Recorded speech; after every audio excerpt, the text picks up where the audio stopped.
إن الحمد لله نحمده ونستعينه ونستغفره ونعوذ بالله من شرور أنفسنا وسيئات أعمالنا من يهده الله فلا مضل له ومن يضلل فلا هادي له أشهد أن لا إله إلا الله وأشهد أن محمدا عبده ورسوله اللهم صل وسلم وبارك على نبينا محمد وعلى آله وصحبه ومن اتبع بهداه إلى يوم القيامة وبعد. Hadirin jamaah sekalian yang saya muliakan, kita lanjutkan pembahasan kita yang berkaitan dengan hadis nomor 23. Rasulullah sallallahu alaihi wasallam telah meminta kepada Allah Subhanahu wa taala dengan dua permintaan. Maka yang pertama, supaya umatnya tidaklah dibinasakan oleh Allah Subhanahu wa taala dengan panceklik secara kepanjangan, secara menyeluruh, maka dikabul oleh Allah Subhanahu wa taala. Adapun yang kedua, supaya tidaklah dikuasakan atas orang-orang yang beriman, orang-orang kafir yang mereka akan menghancurkan wilayah kaum muslimin ketika diberi kekuasaan di atas orang-orang yang beriman. Kemudian penulis mengatakan, wa rawahul Burqani fi sahihihi, dan diriwayatkan oleh Al-Imam Al-Burqani dalam kitab sahihnya, dan beliau menambahkan apa yang telah tercantum dalam Sahih Muslim. Al-Imam Al-Burqani, beliau adalah salah seorang ulama dari kalangan Syafi'iyah yang condong ke dalam ilmu hadis, yang beliau wafat pada tahun 425 Hijriah, dan beliau pun memiliki kitab sahih, yang kitab sahih tersebut menyambungkan hadis-hadis yang sahih yang telah ditulis dan dinyatakan kesahihannya oleh dua imam, Imam Muslim dan Imam Bukhari, dan beliau pun mengumpulkan hadis-hadis dengan syarat keduanya, sehingga kitabnya pun dinamakan kitab sahih. Wa innama akhafu ala ummati, kata Rasulullah sallallahu alaihi wasallam, sesungguhnya yang saya takutkan atas umatku al-a'immatal mudhillin, para imam-imam, para pemimpin-pemimpin, para ahli agama yang mereka bukanlah memberikan petunjuk, akan tetapi malah menyesatkan umatnya Nabi Muhammad sallallahu alaihi wasallam. Ketika hadis ini disebutkan oleh Nabi sallallahu alaihi wasallam yang berkaitan dengan hancurnya kaum muslimin, dan diberikanlah kekuasaan kaum muslimin kepada orang-orang kafir, sehingga orang-orang kafir itu membinasakan orang-orang yang beriman. Ketika hal itu terjadi, ketika ada perpecahan di antara kaum muslimin, sehingga satu dengan yang lainnya ada kebencian, bahkan peperangan, bahkan saling menyandera, maka di antara sebab kebinasaan umatnya Nabi sallallahu alaihi wasallam, sehingga jumlah yang banyak yang dimiliki oleh umatnya Nabi sallallahu alaihi wasallam menjadi buah menjadi buih seperti buih di lautan yang tidaklah memberikan manfaat, maka di antara penyebab lemahnya orang-orang yang beriman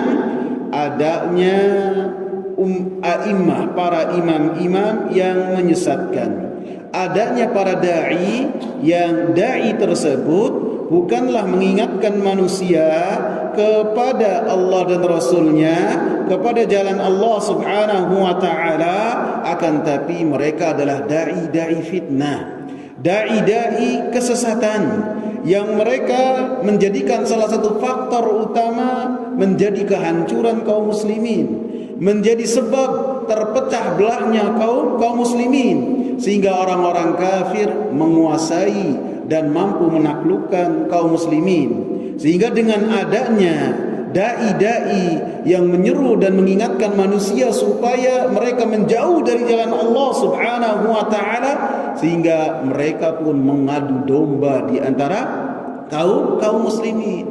Sehingga ketika ada dai-dai yang mereka memberikan pernyataan yang menyeleneh, kemudian bahkan memberikan pemahaman tersebut berseberangan dengan pemahaman para sahabat, maka bisa jadi dai-dai tersebut adalah binaan dari orang-orang kafir, ataupun dimunculkan oleh orang-orang kafir supaya apa?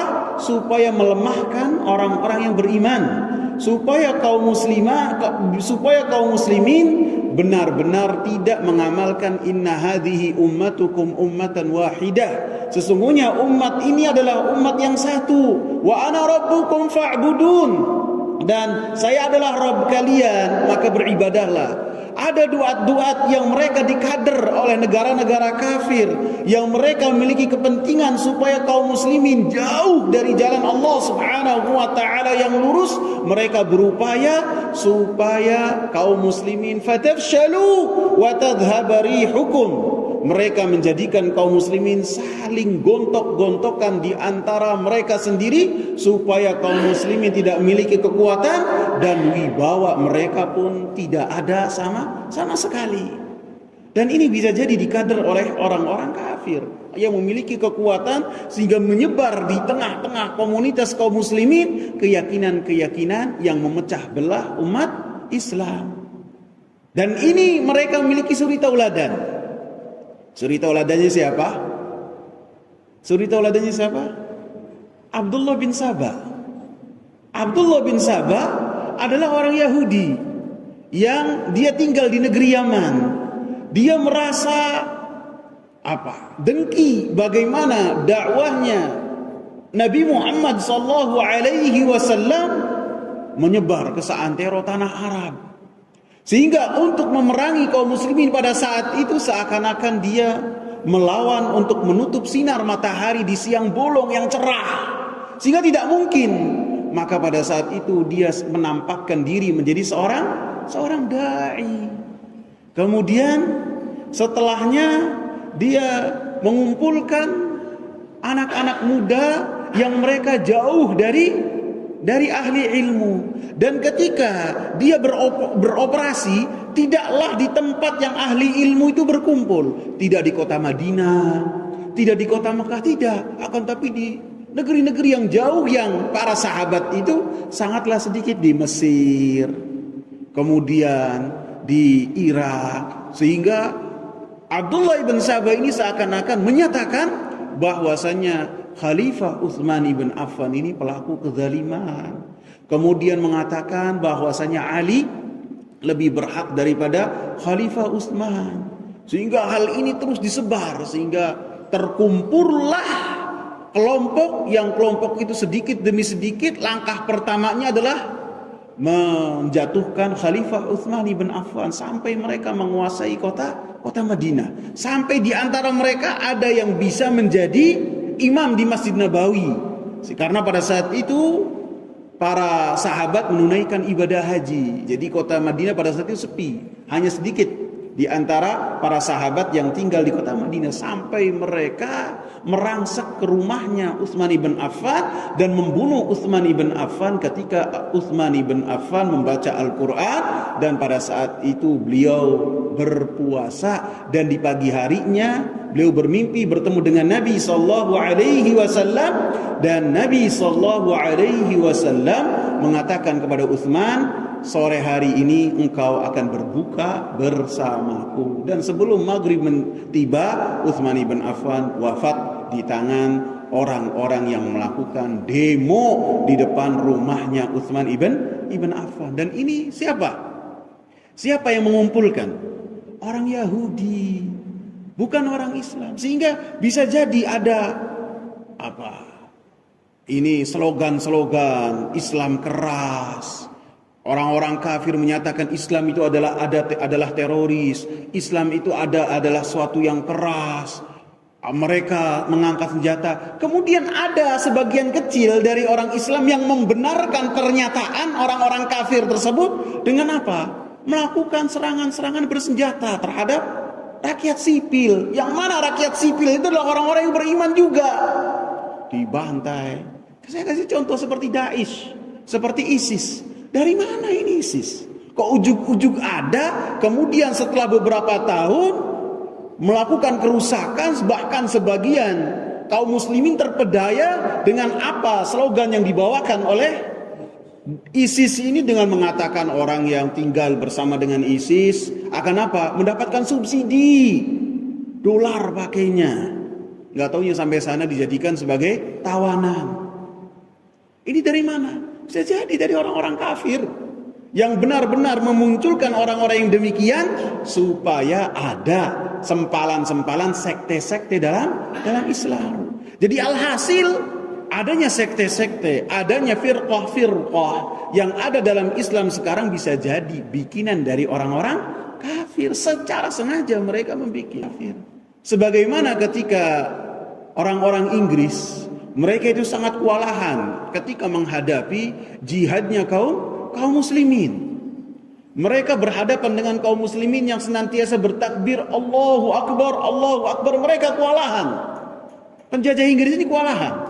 Sehingga mereka mengambil satu orang yang orang ini agamanya pas-pasan, kadang agamanya Islam, kadang agamanya Hindu. Kemudian apa? Orang ini dikatakan oleh orang-orang Inggris, kamu jadi nabi dah. Jadi wahyunya dapat dari siapa? Dari kolonial Inggris. Udah, kamu jadi nabi dah. Jadi nabi, nanti kalau ada pengikut, kamu bilang kepada pengikutmu jangan jihad. Sehingga orang ini ketika menjadi nabi, dia mengatakan apa? Akidah pertamanya jangan jihad melawan Inggris. Itu adalah hasil ciptaan orang-orang Inggris ketika mereka kewalahan untuk menghadapi Islam. Nah, jadi alhasil sempalan-sempalan agama Islam yang mulia ini bisa jadi diawali dan dikeluarkan oleh orang-orang kafir supaya orang-orang yang beriman ini tidak bersatu padu di atas al-haq yang telah Rasulullah SAW bawa. Sehingga ditunjukkan sekarang seakan-akan Islam adalah teroris. Islam sangat menyeramkan. Dengan apa? Adanya tokoh-tokoh yang mana tokoh-tokoh ini disuruh dan diperintah, bahkan dikader oleh orang-orang kafir untuk menghancurkan Islam dari dalam. Dan ini telah dikabarkan oleh Rasulullah SAW bahwasanya yang ditakutkan oleh Rasulullah SAW adalah para imam, yang para imam itu menyesatkan umatnya Nabi sallallahu alaihi wasallam. Para imam artinya adalah suri tauladan, yang seseorang dijadikan suri tauladan baik dalam kebaikan ataupun kejelekan. Ini namanya imam.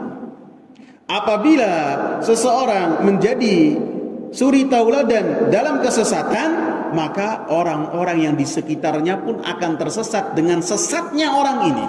Baik itu dari orang alim, baik itu dari penguasa, ataupun dari ahli ibadah.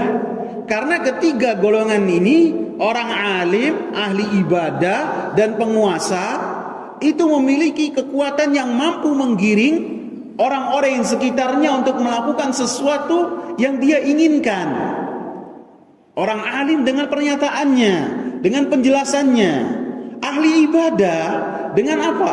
Dengan apa yang dia contohkan di hadapan manusia.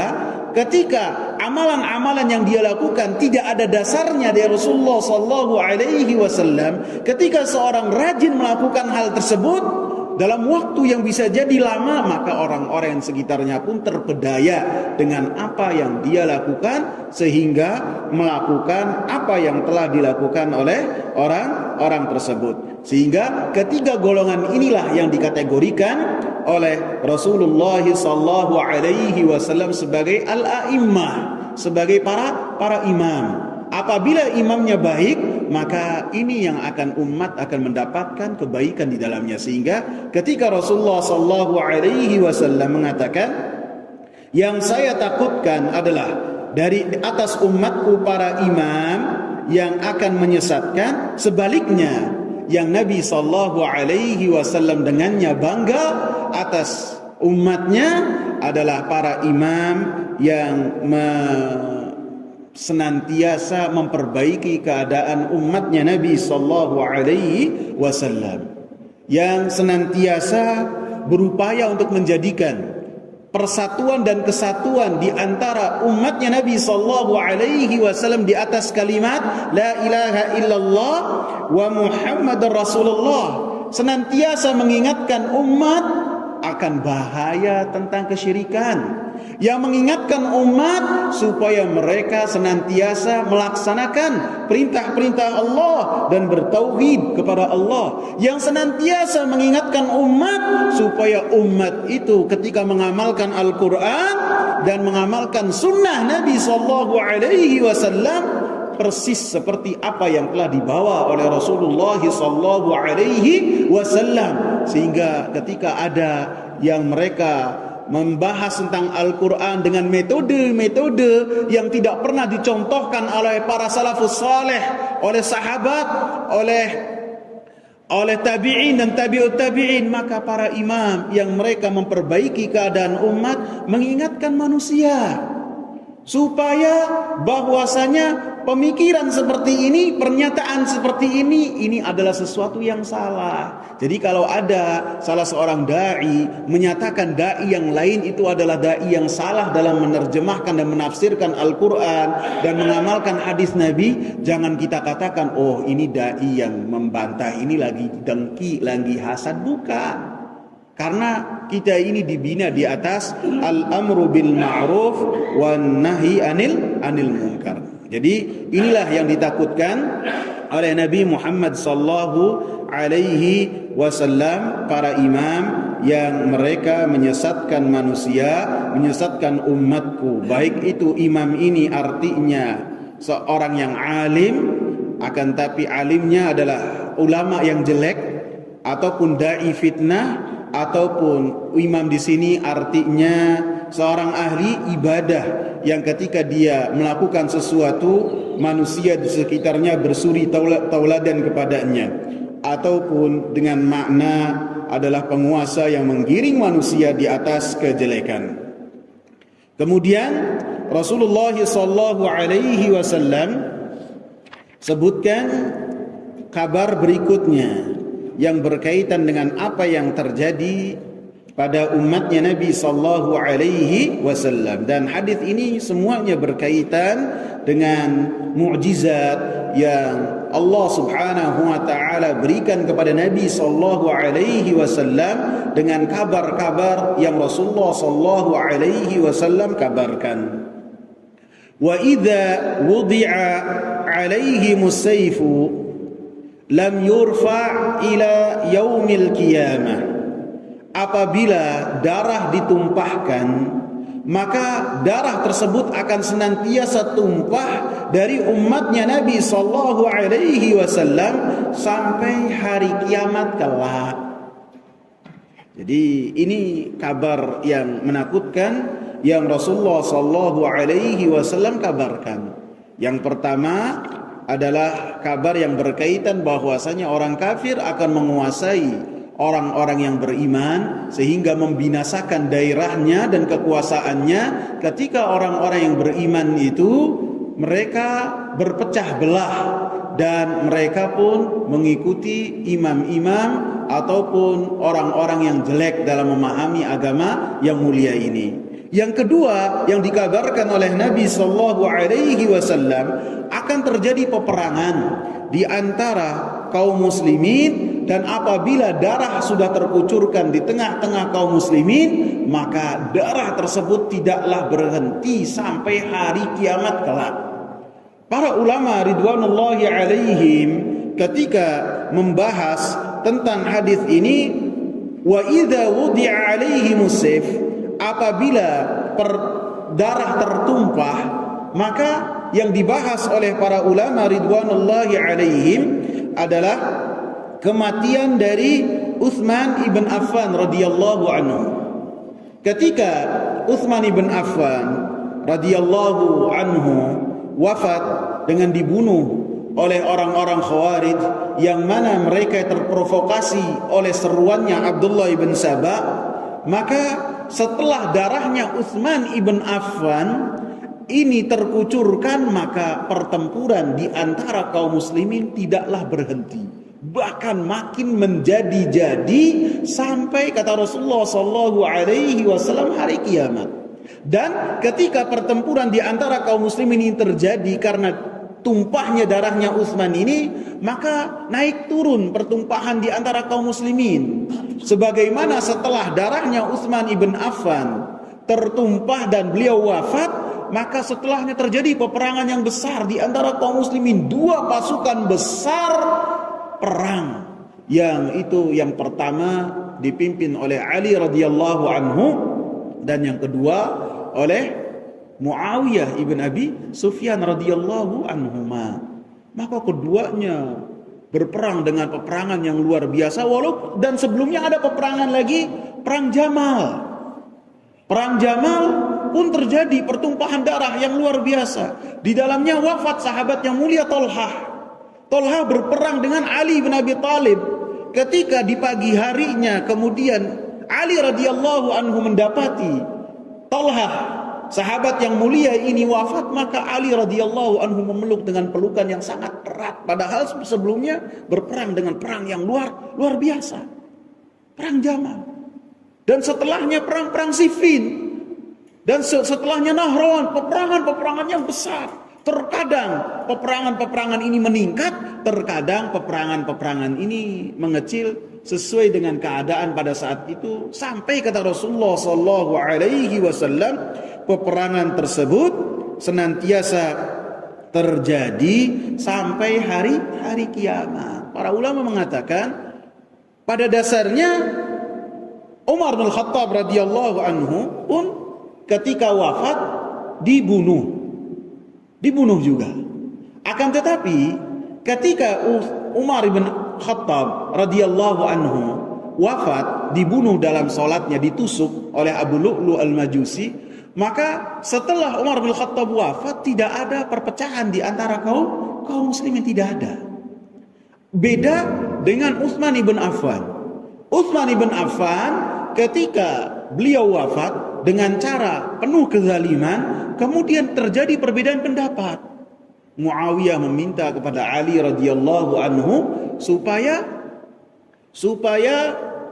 pembunuh Utsman itu segera dieksekusi, dikisos. Kata Ali radhiyallahu anhu, bagaimana saya mengkisos? Siapa yang membunuh tidak tahu. Siapa yang membunuh itu tidak tahu. Orang yang jumlahnya banyak. Kata Muawiyah, harus dieksekusi semua. Iya, siapa pelakunya? Sehingga hal ini menjadi perbedaan yang sangat luar biasa. Kemudian Aisyah juga terprovokasi, kemudian Thalhah juga terprovokasi, sehingga ada pertemuan di antara dua pasukan. Ketika dua pasukan ini islah dalam perang Jamal, maka provokator yang ada di pasukannya Ali radhiyallahu anhu, karena mereka adalah pelaku-pelaku yang membunuh Utsman bin Affan, langsung menyebar jurus mereka, racun mereka, sehingga dua pasukan yang akan islah ini kemudian terjadi perbedaan pendapat, dan kemudian terjadi peperangan yang luar biasa. Di dalamnya ada Aisyah radhiyallahu anha. Kemudian setelahnya peperangan yang besar antara Ali dan Muawiyah. Walaupun para ulama mengatakan kedua-duanya ini adalah ulama, kedua-duanya ini adalah sahabat Nabi, kedua-duanya ini radhiyallahu anhum, Allah Subhanahu wa taala meridhai mereka. Akan tetapi pendapat yang paling dekat dengan kebenaran adalah pendapatnya Ali radhiyallahu anhu. Karena ketika Muawiyah mendapatkan khilafah, tampuk khilafah yang diberikan oleh Al-Hasan kepada Muawiyah, Muawiyah tidak bisa mengeksekusi pembunuh-pembunuhnya. Utsman bin Affan tidak tahu kemana. Dan ini adalah tuntutan yang beliau tuntut kepada Ali radhiyallahu anhu, tidak tahu siapa pelakunya. Lebih-lebih Nabi SAW mengatakan kepada Ammar bin Yasir, innama taqtuluka al-fi'atul baghiyah, yang membunuh engkau wahai Ammar bin Yasir adalah satu kelompok yang kelompok tersebut melampaui batas. Maka Ammar bin Yasir ketika ada peperangan antara Muawiyah dengan Ali bin Abi Thalib, Ammar bin Yasir ada di pasukannya Ali bin Abi Thalib dan wafat dalam peperangan Siffin tersebut. Sehingga ini adalah kabar gembira yang sampai kepada Ali radhiyallahu anhu. Kemudian Rasulullah sallallahu alaihi wasallam menyebutkan kabar-kabar yang hal tersebut tidaklah mengenakkan dari kabar tersebut, akan tetapi menjadikan kita supaya lebih waspada. Wala taqumus sa'atu hatta yalhaqa hayyun min ummati bil musyrikin. Tidaklah terjadi hari kiamat, kata Nabi sallallahu alaihi wasallam, sampai kelompok yang besar dari umatku mereka menyusul orang-orang musyrikin. Menyusul orang-orang musyrikin ini memiliki dua makna. Makna yang pertama, kelompok yang besar dari orang-orang muslimin, dari umatnya Nabi sallallahu alaihi wasallam, mereka hijrah tempat tinggalnya di tengah orang-orang kafir.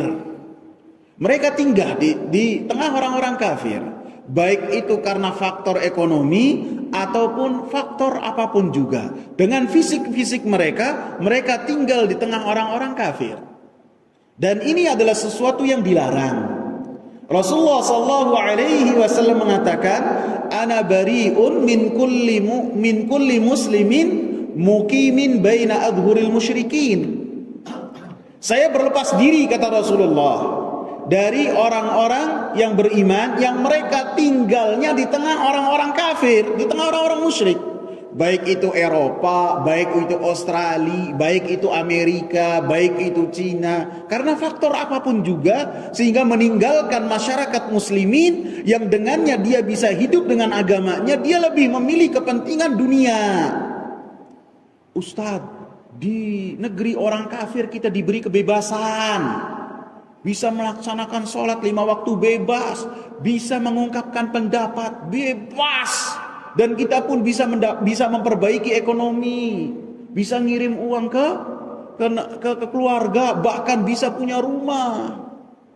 Ini dilihat dari jangka pendek, ikhwan. Tapi untuk jangka panjang, siapa yang bisa jadi engkau ini masih bisa menjaga agamamu, bisa jadi. Akan tetapi siapa yang menjamin anak keturunan engkau masih bisa berada di atas agama Islam? Masih bisa. Siapa yang menjamin bahwasanya keluarga engkau, anak keturunan engkau tidak terdampak dari kebebasan yang ada pada masyarakat kafir? Siapa yang menjamin? Tuh bayangkan di negeri-negeri kafir identitas tidak boleh ada jenis kelamin. Tidak boleh. Tidak boleh. Nanti umur 17, si anak ini suruh milih, kamu lelaki ataupun perempuan. Ayo. Mereka punya kebebasan, anak usia 18 tahun tidak boleh dilarang oleh kedua orang tuanya. Bahkan ketika si anak, misalnya si gadis, membawa pria asing ke kamarnya, tidak boleh dilarang oleh orang tuanya. Ayo, kalau udah demikian gimana? Kalau melarang hukumannya langsung, polisi datang akan menangkap orang tuanya. Siapa yang menjamin keturunannya masih bisa membaca Al-Quran? Siapa? Dan ini terjadi di banyak negara yang kaum muslimin tinggal di negara-negara kafir tersebut. Saya pernah baca tuh di fatwa-fatwa Lajnah Daimah, sebagian kaum muslimin baik itu dari Suriah, dari Lebanon ataupun dari Irak, mereka tinggal di Brazil, mereka tinggal di Argentina. Kemudian setelahnya mereka melebur menjadi satu seperti masyarakat sekitarnya. Bisa jadi bibitnya ayahnya yang datang masih bisa menjaga identitas keislamannya. Akan tetapi anak-anaknya sudah nggak bisa baca Al-Quran, sudah tidak mau sholat, sudah terbawa dengan pergaulan yang Allah katakan ulaika kal an'ami bal hum adhal. Mereka itu seperti binatang, bahkan lebih sesat daripada binatang ternak. Saya kalau diberi kesempatan oleh Allah Subhanahu wa taala umrah, biasanya jaga hubungan saya dengan Syekh Muhammad Al-Hashimi hafizahullah. Saya datang ke kantornya di Masjid Nabawi. Duduk di situ, ngobrol, dan beliau itu Masya Allah punya wafa, punya kesetiaan yang luar biasa. Apal sama jamaah yang telah beliau ketemui di Indramayu, disebutkan gimana fulan. Dan terkadang karena beliau itu tugasnya memberikan jawaban terhadap pertanyaan-pertanyaan kaum muslimin yang ada di Masjid Nabawi, di antaranya saya duduk di situ, kemudian ada orang datang. Anda lihat, oh ini kalau lihat gayanya orang Mesir. Begitu duduk di sebelah saya, dia ngobrol pakai bahasa Arab, saya nggak paham dengan bahasanya. Saya nggak paham. Oh bisa jadi ini bahasa Arabnya medok, saya nggak paham. Begitu syekhnya menjawab pertanyaannya, saya paham jawaban dari syekh. Jadi kalau pertanyaan saya tidak paham. Tapi kalau syekh jawab saya paham. Oh ini membahas tentang hukum tinggal di negeri orang kafir. Orang ini tinggalnya kalau nggak di Washington, di New York. Dari kecil atau lahir di Amerika. Dari saya pahamnya dari jawaban-jawaban syekh. Kemudian orang ini masih tanya lagi. Kemudian dia nengok ke saya. You can speak English? Oh no. Dia ngomong, kamu bisa bahasa Inggris? Enggak, saya nggak bisa. Bahasa Arab masih bisa, kata saya. Masih bahasa Arab masih. Jadi saya nggak ngerti itu karena bahasa Arabnya kurang bagus. Akhirnya begitu Syekh dia pergi, saya tanya, kenapa dia Syekh? Pertanyaannya apa? Pertanyaannya apa hukum dia tinggal di negeri Amerika, di negara Amerika? Maka Syekh pun memberikan jawaban, kamu harus pulang. Syekh, saya di Mesir mau ngapain? Iya, mau ngapain? Allah kasih rezeki nanti di Mesir. Yang penting kamu pulang. Kamu di Mesir lebih baik daripada di negeri kafir.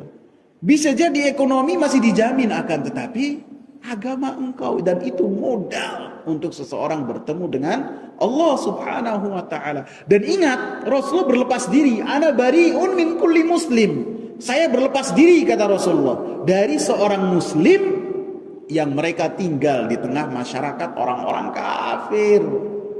Baik itu Australia, Amerika atau manapun juga, maka pasti ada dampak jelek apa yang dilarang dari apa yang telah dilarang oleh Rasulullah sallallahu alaihi wasallam. Di antaranya mungkin dampaknya pengagungan terhadap orang-orang kafir. Orang-orang kafir luar biasa loh, rapi, disiplin ini. Emang orang Islam tidak disiplin? Agama Islam itu agama yang diatur dan dibina di atas kedisiplinan. Tidak ada agama yang disiplin sesuai dengan seperti yang ada dalam agama Islam. Contohnya apa? Sholat. Sholat pakai apa? Waktu.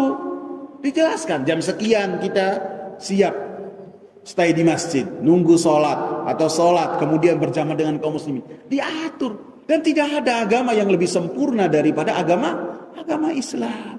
Dan perkataan-perkataan ini pertama didasari kebodohan, kedua didasari dengan bagaimana mereka berinteraksi dengan orang-orang kafir di tengah masyarakat orang-orang kafir, sehingga Rasulullah sallallahu alaihi wasallam melarang hal tersebut. Makna yang kedua disebutkan oleh para ulama ridwanullahi alaihim dari hadis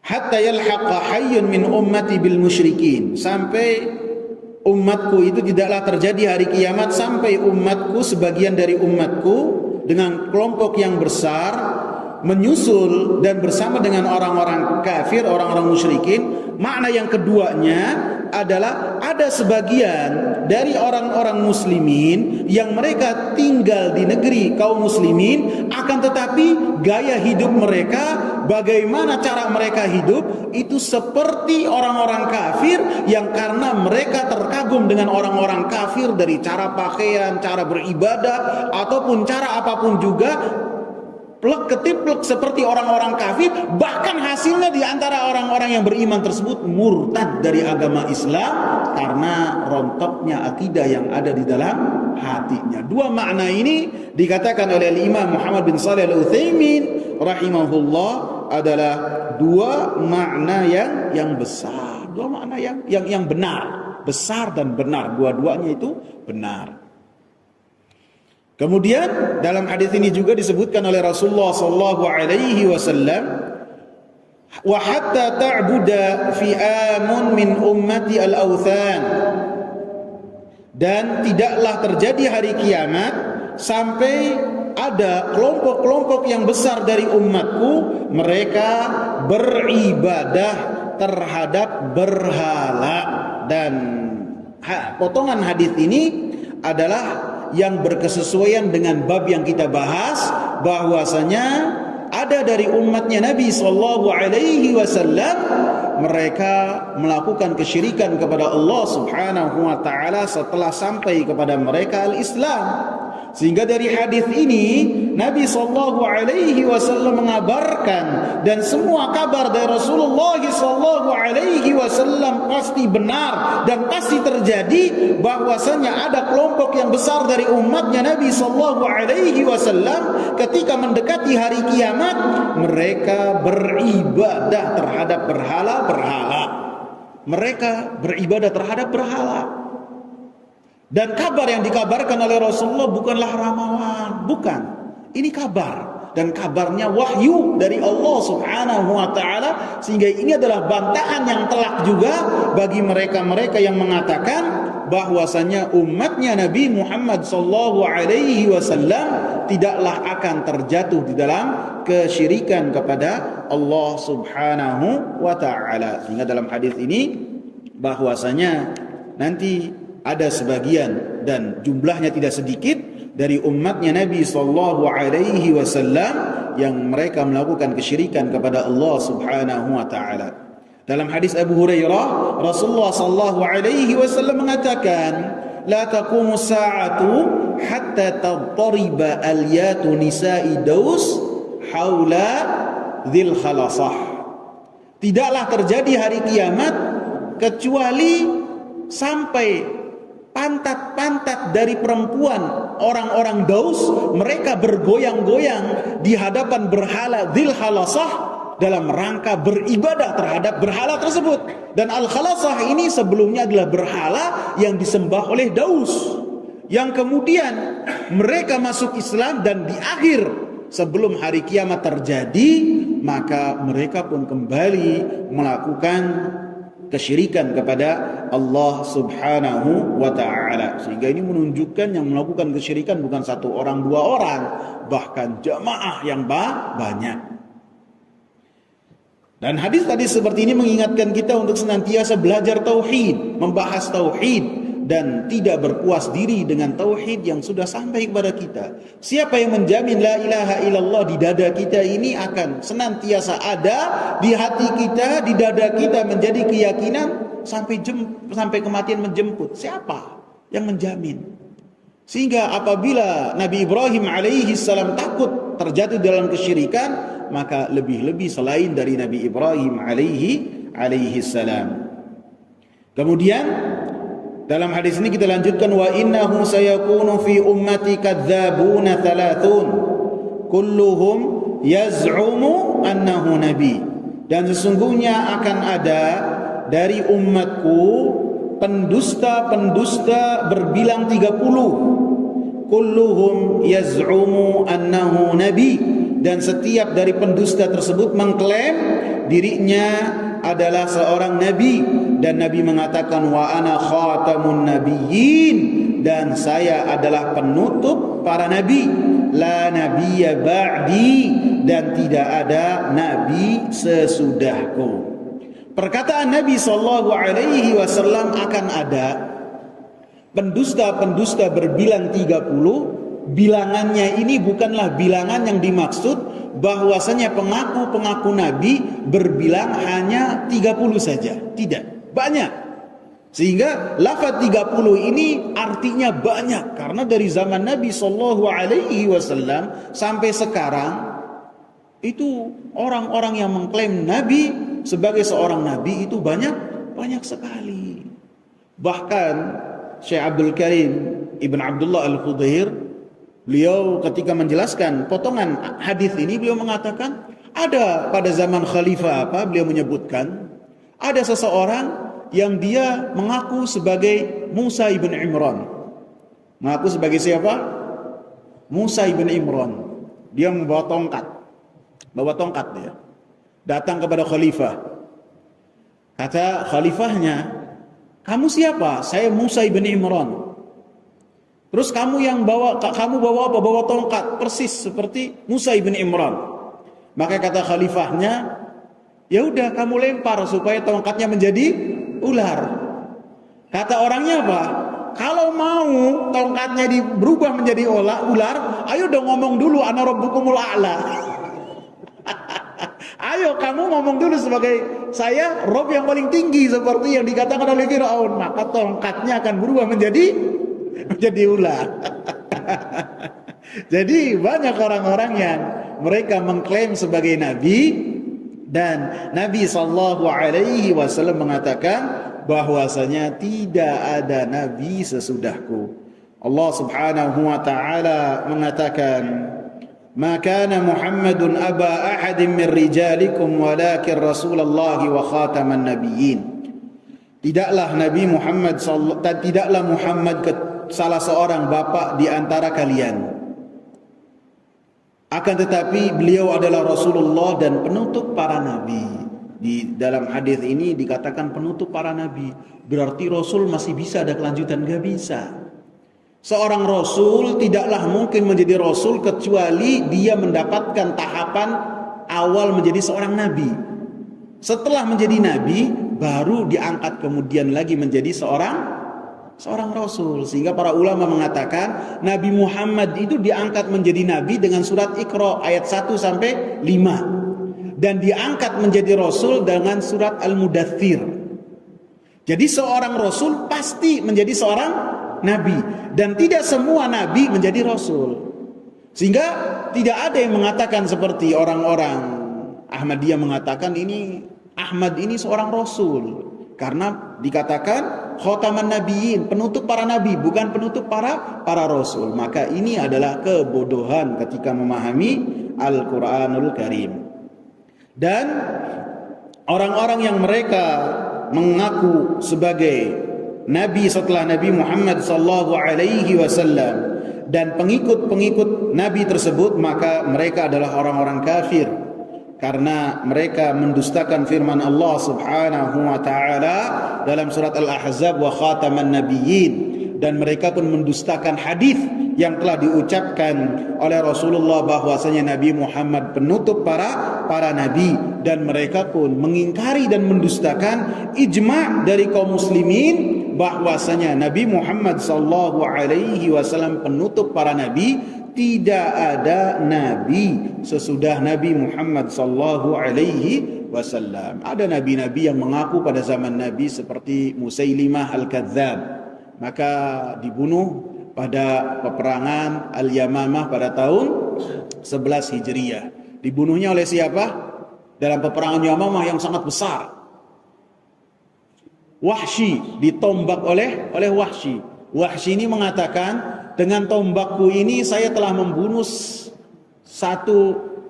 termasuk sebaik manusia yang menjadikan Nabi itu sedih, karena membunuh siapa? Hamzah.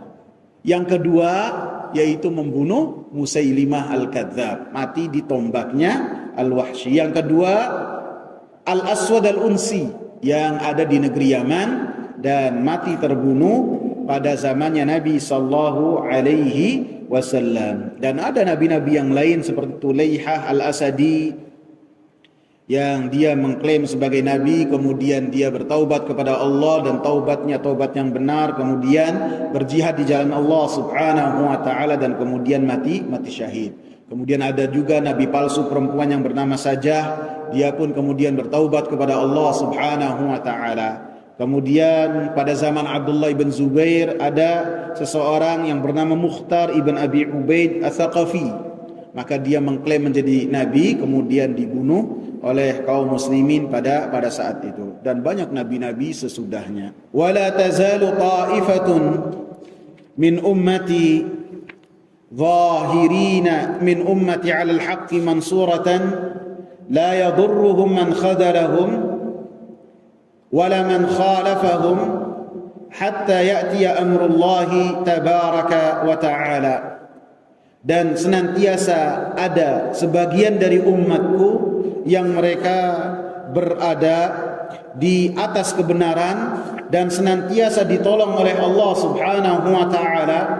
La yadurruhum man khadzalahum, tidaklah mereka mendapatkan mudarat dari orang-orang yang memerangi mereka dan dari orang-orang yang menyelisihi mereka. Mereka senantiasa berada di atas al-haq yang dibawa oleh Nabi sallallahu alaihi wasallam hatta ya'tiya amrullahi tabaraka wa ta'ala, sampai datang perkara Allah Subhanahu wa ta'ala.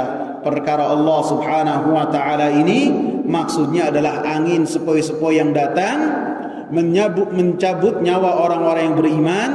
Maka mereka semua ketika perkara Allah itu datang, mereka dalam keadaan senantiasa berpegang teguh dari apa yang telah ada dari Nabi sallallahu alaihi wasallam. Potongan hadis yang terakhir ini adalah memberikan harapan kepada kita untuk kita ini senantiasa optimis untuk melaksanakan apa yang telah dibawa oleh Rasulullah sallallahu alaihi wasallam. Karena kabar-kabar sebelumnya yang berkaitan dengan perkara-perkara yang besar yang bisa menjadikan kita itu pesimis, berputus asa. Waduh ini berat, waduh ini berat, waduh ini berat. Dan di akhir hadis ini Rasulullah sallallahu alaihi wasallam kabarkan bahwasanya ada dari umat Nabi sallallahu alaihi wasallam yang mana mereka senantiasa berada di atas kebenaran, yang senantiasa mengamalkan apa yang telah dibawa oleh Rasulullah sallallahu alaihi wasallam. 'Alal haqqi zahirin, mereka berada di atas kebenaran, mereka nampak dengan kebenaran dan senantiasa ditolong oleh Allah Subhanahu wa taala dengan kebenaran yang mereka miliki, dan hujjah-hujjah mereka ditolong oleh Allah Subhanahu wa taala. Dan ketika mereka berpegang teguh dengan Al-Quran dan As-Sunnah sesuai dengan pemahaman para sahabat ridwanullahi alaihim, mereka seakan-akan memegang bara api, karena mereka di akhir zaman. Manusia menyelisihi mereka, manusia memerangi mereka, manusia mengatakan mereka adalah khawarij, manusia mengatakan mereka adalah perusak, padahal mereka adalah yang mengingatkan manusia supaya kembali kepada tauhid, supaya kembali kepada dakwahnya Rasulullah sallallahu alaihi wasallam. Walaupun tuduhan-tuduhan yang sangat keji nempel kepada mereka, Rasulullah sallallahu alaihi wasallam berikan kabar gembira, la yadurruhum, mereka pun tidak mendapatkan mudarat dari tuduhan-tuduhan dan perlawanan-perlawanan yang dilakukan oleh sempalan dari kaum muslimin yang mereka jauh dari dakwah yang hak. Sebagian ulama mengatakan hadis ini ketika Taifah dinyatakan bukan berarti mereka berada di satu tempat, tidak. Bisa jadi ada di satu tempat dengan tempat yang lainnya, terpisah-pisah bisa jadi. Misalnya di daerah timur ada, di barat ada, di selatan dari bumi ada, di utara ada, bisa jadi. Bukan berarti keduanya berkumpul di satu tempat, di satu komunitas, kemudian mereka tidaklah melakukan perpergian kemana-mana, tidak. Enggak. Hadis ini tidak membahas tentang hal ini, tidak. Bisa jadi mereka ada di mana-mana, dan bisa jadi mereka seorang, bisa jadi mereka berkelompok, akan tapi tidak ada pernyataan bahwasanya mereka itu hanyalah di satu tempat tertentu, kecuali dari ahli hadis mengatakan bahwasanya mereka itu terdapat di negeri Syam. Bahwasanya negeri Syam seperti Palestina, seperti Suriah, seperti Libanon, seperti Urdun, maka itu adalah bagian dari negeri Syam. Maka negeri Syam ini mereka mendapatkan kabar gembira bahwasanya Taifah al-Mansurah yang Rasulullah sallallahu alaihi wasallam kabarkan dalam hadis ini sebagiannya ada di negeri Syam.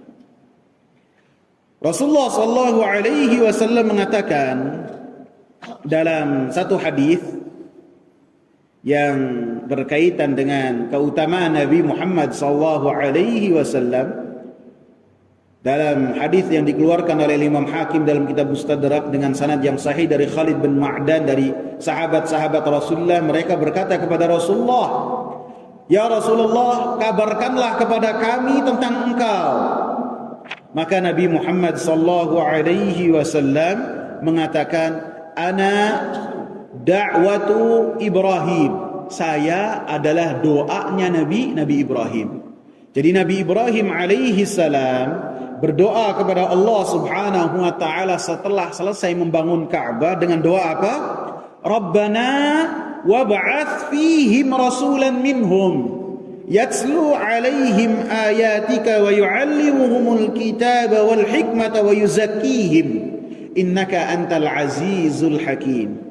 Wahai Rabb kami, utuslah dari penghuni kota ini, dari penghuni kota Mekah, seorang rasul dari orang Mekah yang membacakan kepada penghuni kota Mekah ayat-ayat engkau dan mengajarkan kepada mereka Alkitab, mengajarkan kepada mereka Al-Hikmah, dan menyucikan hati-hati mereka dengan bertauhid kepada Allah Subhanahu wa taala.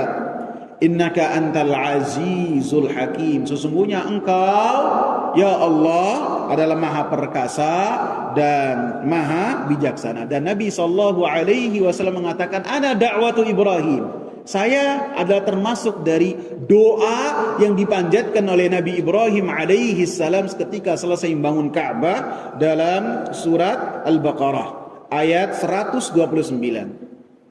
Kemudian Nabi Muhammad pun mengatakan, wa busyra Isa, dan sesungguhnya saya adalah kabar gembira yang dikabarkan oleh Nabi Isa alaihi salam kepada para pengikutnya, yang tercantum dalam surat Shaf ayat yang ke-6. Nabi Isa alaihi salam memberikan kabar kepada Bani Israel dengan mengatakan, wa mubasysyiran bi rasuli ya'ti min ba'di ismuhu Ahmad. Saya memberikan kabar gembira kepada kalian dengan salah seorang rasul yang datang sesudahku. Namanya siapa? Ahmad. Dan Ahmad dan Muhammad adalah satu kesatuan.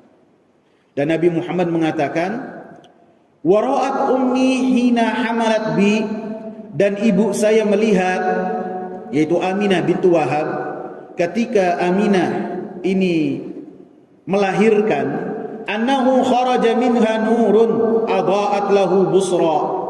Maka keluarlah ketika Aminah ini ibunda Nabi sallallahu alaihi wasallam melahirkan, maka keluarlah dari ibunya ini cahaya, yang mana cahaya tersebut menerangi kota Busra. Wa Busra min ardi Syam, dan Nabi sallallahu alaihi wasallam mengatakan bahwasanya Busra itu dari negeri Syam, dari negeri Syam. Al-Imam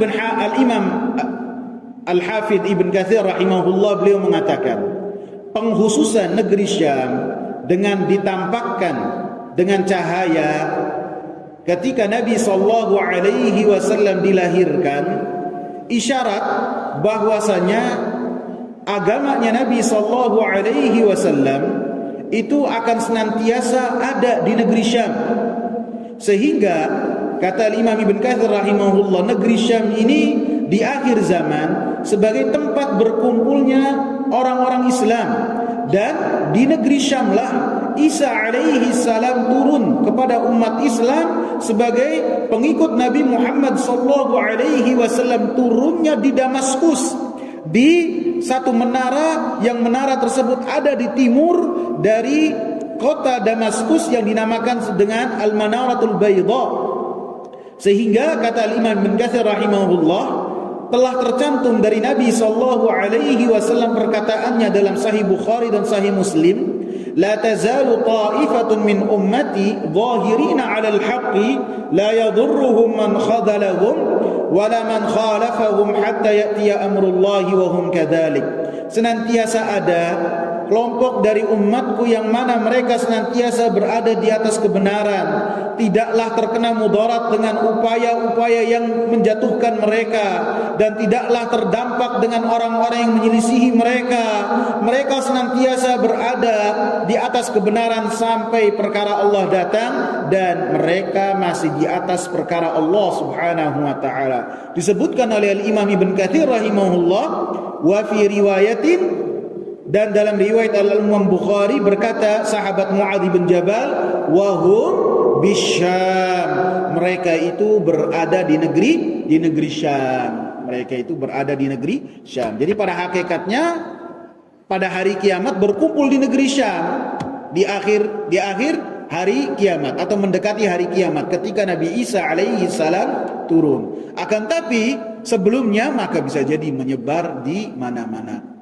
Dan yang namanya ahlul haq ini yaitu mereka-mereka yang senantiasa berpedoman dengan Al-Quran dan As-Sunnah. Dan mereka adalah tidak membandingkan Al-Quran dan As-Sunnah dengan pendapat siapapun juga. Menjadikan Al-Quran dan As-Sunnah sebagai pedoman untuk menyatakan ini benar dan ini salah.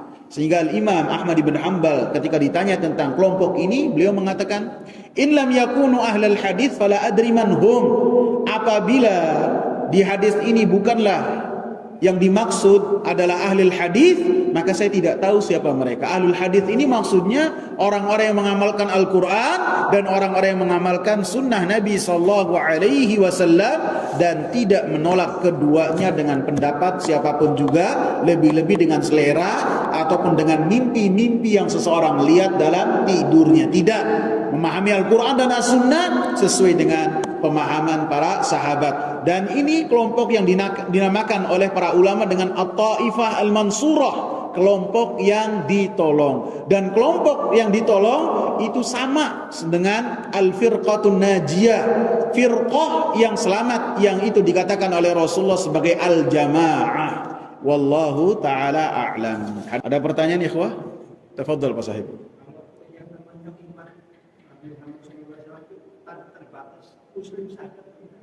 Yang ini yang kita bahas adalah kaum muslimin yang mereka telah mengucapkan kalimat la ilaha illallah wa Muhammad Rasulullah. Itu yang dimaksud dalam hadis ini. Jadi orang-orang yang mengucapkan kalimat la ilaha illallah wa Muhammad Rasulullah bukan berarti dia sakti dari kesyirikan, bukan berarti tidak tersentuh dari kesyirikan, bukan. Ini maksud bab ini. Akan tapi orang-orang yang mengucapkan kalimat la ilaha illallah wa Muhammad Rasulullah harus waspada, jangan sampai terjatuh di dalam kesyirikan. Kemudian Rasulullah kabarkan di akhir zaman pun ada orang-orang yang mereka, Rasulullah katakan ummati, mereka dari umatku kemudian melakukan kesyirikan dengan beribadah kepada berhala. Gitu. Ya, seperti saya jelaskan, ketika kita mengatakan umat Nabi itu ada dua. Yang pertama ummatul ijabah, umat yang dikatakan mereka telah memeluk agama yang dibawa oleh Rasulullah. Ini umatnya Nabi dikatakan dengan ummatul ijabah, dan ini yang dibahas dalam hadis ini. Ada yang artinya ummatud dakwah. Umat dakwah itu yaitu semua manusia yang ketika Nabi sallallahu alaihi wasallam diutus sampai akhir zaman kelak mereka ada di muka bumi, maka mereka umatnya Nabi. Akan tapi dari sisi mereka mendapatkan kewajiban untuk beriman terhadap dakwahnya Nabi sallallahu alaihi wasallam. Jadi bisa dibedakan ya Pak Sahib. Cukup? Cukup ya. Semoga bermanfaat. Subhanakallahumma bihamdika asyhadu an la ilaha illa anta astaghfiruka wa atubu ilaik. Assalamualaikum warahmatullahi wabarakatuh.